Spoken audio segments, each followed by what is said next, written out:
I was born wrong. That's what they told me anyway. My father, when he bothered to acknowledge my existence between gambling binges, the neighbors who whispered behind their hands, the doctors who confirmed my omega status while I was still in the womb enthusiastic, they called it, like it was a party trick instead of a curse. My mother ran away the day after I was born. Can't blame her. Who would want to raise something like me? By the time I was 23, I learned to take up as little space as possible. I worked at a convenience store, lived in a tiny studio that smelled like my neighbor's cooking, and had exactly 0 friends. It was fine. I didn't need anyone. People only ever left or hurt you anyway. Then I met Hanao. He came into the store at 2 a.m., drunk and grinning, flanked by 2 men who looked like they could break me in half. He was beautiful in that way that made your chest hurt, sharp cheekbones, dark eyes that held nothing but appetite, lips curved in a smile that promised violence and pleasure in equal measure. You, he said, pointing at me like he'd just discovered something interesting. You're coming with me. I rang up his cigarettes instead. That'll be 8,000 won. He laughed. I actually laughed like I'd told a joke. The men behind him shifted, waiting. I'm not asking, little Omega. He leaned across the counter, close enough that I could smell the alcohol on his breath and something else underneath expensive. Cologne, power. The scent of someone who'd never been told no. I'm taken. I should have been scared. I was scared, but I was also tired of being small, tired of being nothing, tired of the world treating me like dirt. No! The word hung in the air between us.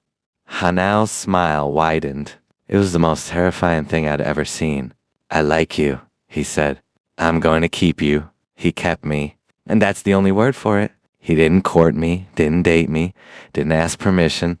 He just showed up at my apartment the next day with papers and money and the kind of legal documents that poor people don't know how to fight. You live here now, he said, tossing a set of keys onto my rickety table. My penthouse. You'll have your own room, your own bathroom, everything you need. In exchange, he leaned down, gripped my chin, forced me to look at him. You belong to me. I should have run, should have fought. But where would I go? My father had sold my debt to Hanel's organization. Apparently that was a thing you could do. Sell your son like livestock. I had nothing, no one, nowhere. So I went. The penthouse was obscene. Marble floors, floor-to-ceiling windows, furniture that probably cost more than my entire life. Hanel showed me around like he was proud of it, like I should be grateful for the opportunity to exist in his space. This is your room. He opened a door to a space twice the size of my old apartment. Stay here unless I call for you. Don't touch my things. Don't talk to my staff. Don't leave without permission. I nodded. What else could I do? For the first month, he barely acknowledged me. I existed in my room, ate meals brought by silent servants, waited for something I couldn't name. At night, I heard him moving through the penthouse, sometimes with others, voices, laughter, sounds that made me curl into a ball and cover my ears. Then one night, he came to my door. Juan, his voice was soft, almost gentle. Come here. I went because what else could I do? He led me to his bedroom, a space so large it felt like its own world, and sat me on his bed. For a moment, he just looked at me. Those dark eyes, hungry and assessing. You're so small, he murmured, so quiet like a little mouse. I said nothing. I like that. He touched my face, traced my jaw. I like how still you are, how you don't fight, how you just accept. His hand moved to my neck, pressed lightly against my pulse point. I felt my heart hammering beneath his fingers. I'm going to keep you forever, he said. You understand that, right? You're mine now. Not for a month, not for a year, forever. I nodded. What else could I do? He kissed me then. It wasn't gentle. Nothing about Hanel was gentle. It was claiming, consuming. The kiss of someone who took what he wanted and never asked permission. When he pulled back, he was smiling. That same terrifying smile from the convenience store. Good, he said. Now show me how grateful you are. That night was the first of many. I learned to exist in the space between his needs to be invisible when he wanted solitude, present when he wanted company, accommodating when he wanted more. I learned the rhythms of his moods, the signs that preceded violence, The small kindnesses that sometimes appeared afterward. He never hit me. Not really. Just shoves, slaps, the kind of casual cruelty that wealthy men learn to wield like a fashion accessory. You're so lucky, he'd say, holding me after. Do you know how many people would kill to be in your position? To have someone like me want them? I'd nod. What else could I do? 6 months in, I got pregnant. I didn't know at first, just felt tired, sick, strange. When I finally told him, he stared at me for a long moment. Then he smiled. A baby, he said. Mine, growing inside you. I didn't know if I should be happy or terrified. Both, probably. You'll take care of it, he said. You'll be careful. You'll do everything the doctors say. And when it's born, you'll give it to me. Give it to you? It's mine. He said it like it was obvious. You're just the container. The baby belongs to me. I should have fought. Should have run. But where would I go? The miscarriage happened at 3 months. I don't know what caused it, stress maybe. Or the fall I took when Hanel shoved me for burning his dinner. Probably both. All I know is that one day I was pregnant. And the next I was curled on the bathroom floor, bleeding, crying, alone. When Hanel found me, he didn't call a doctor. Didn't hold me. Didn't say a single comforting word.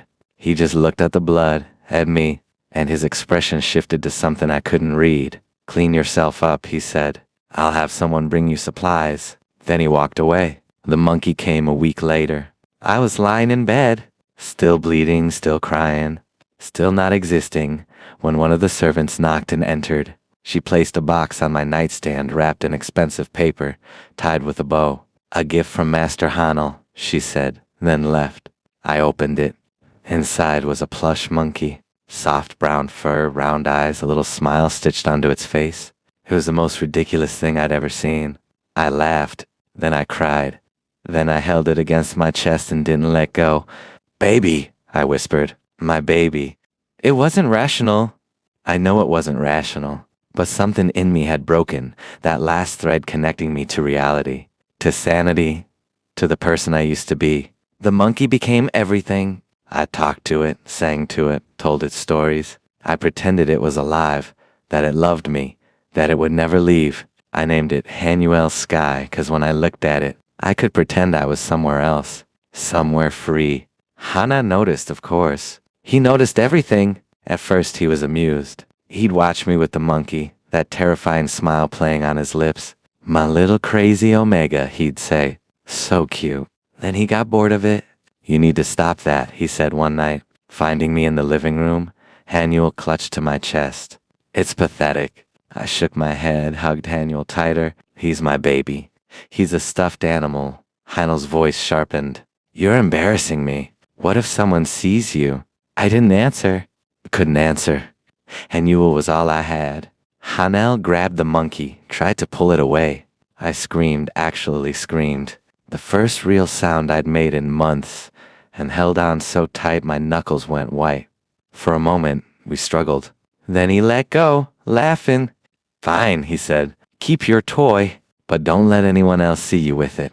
He walked away. I curled around Hanuel and cried. The cleaning incident happened 3 days later. I don't remember starting.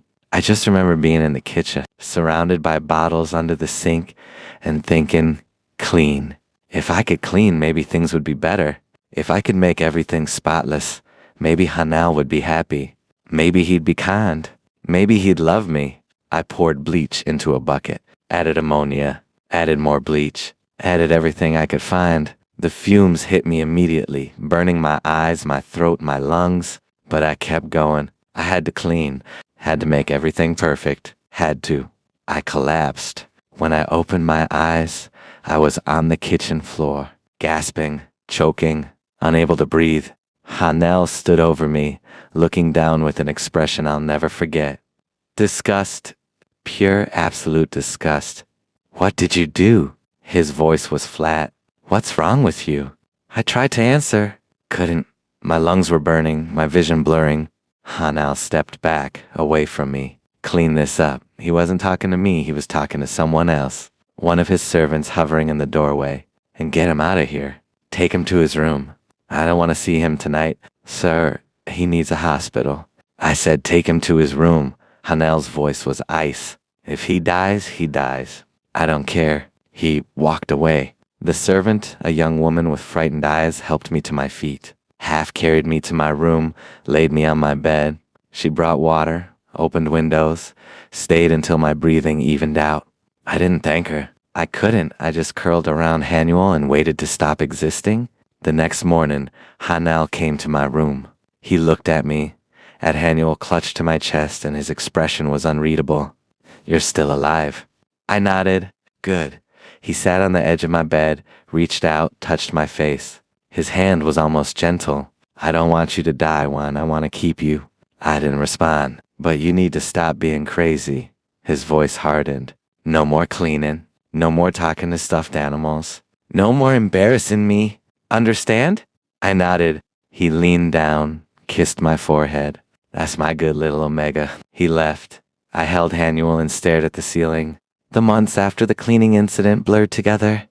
I existed in a fog of medication. Hanel's doctors prescribed things to help me. Pills that made everything soft and distant and meaningless. I took them because I had to. 'Cause if I didn't, Hanel would be angry. And when Hanel was angry, bad things happened. Hanuel was my only comfort. My only constant.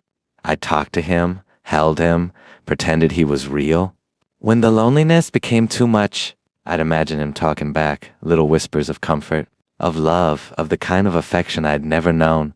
You're so good, I'd whisper to him. So perfect, my baby. My only baby.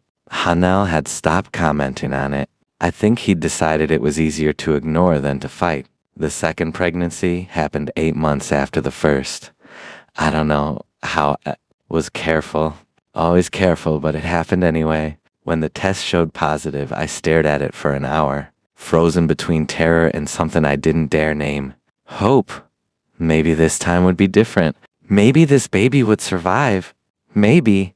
I told Hanel that night. He was in his study, reviewing documents, looking like the powerful man he was. When I spoke, he looked up with an expression I couldn't read. Pregnant again. I nodded, thought he was quiet for a long moment. Then he stood, crossed to me, placed his hand on my stomach. This one will survive, he said. Not a question, a command. You'll make sure of it.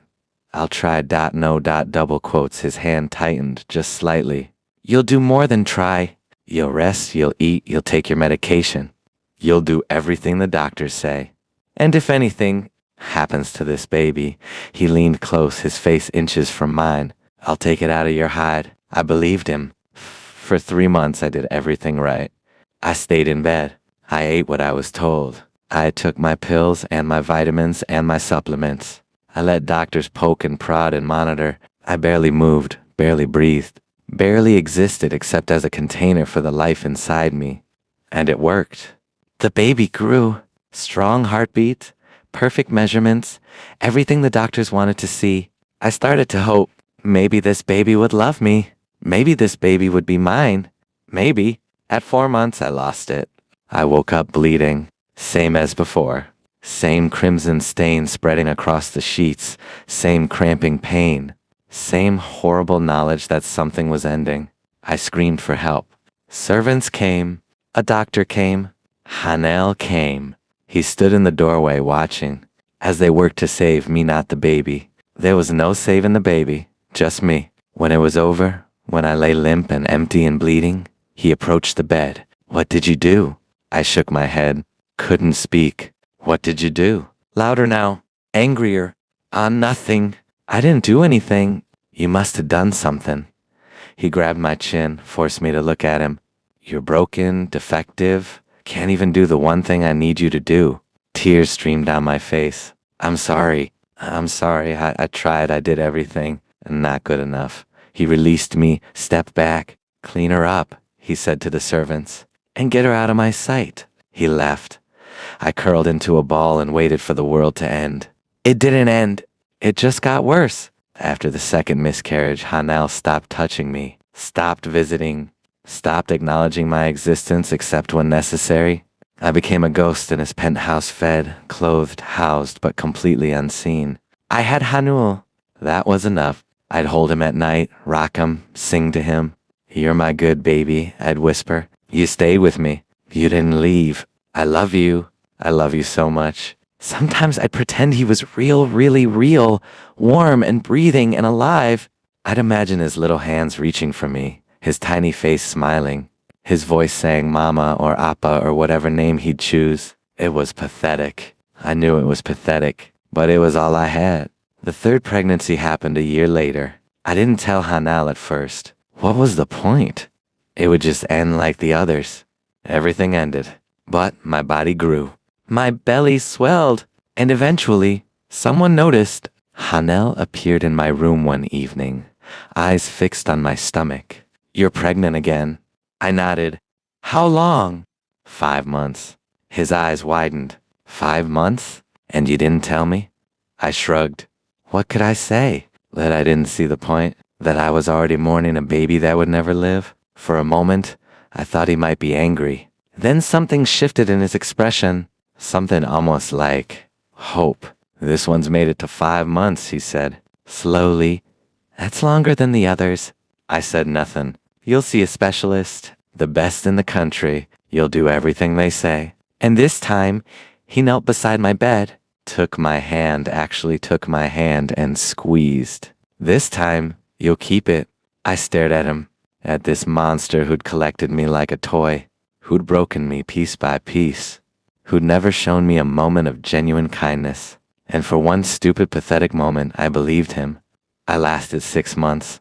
6 months of specialists and medications and tests. 6 months of hope growing alongside my belly. 6 months of pretending that maybe, just maybe, things could be different. Then the bleeding started. I was in the bathroom when it happened, alone. Hanuel propped against the mirror where he could watch me. And suddenly pain, blood, the world going red. I screamed. No one came. I crawled to the door, screamed again. Still no one. By the time a servant found me, I was barely conscious. The baby was gone. Again, Hanal didn't come to the hospital. Didn't visit, didn't call. When I was discharged 3 days later, returned to the penthouse like damaged goods. He was waiting in the living room. You're back. I nodded. Couldn't meet his eyes.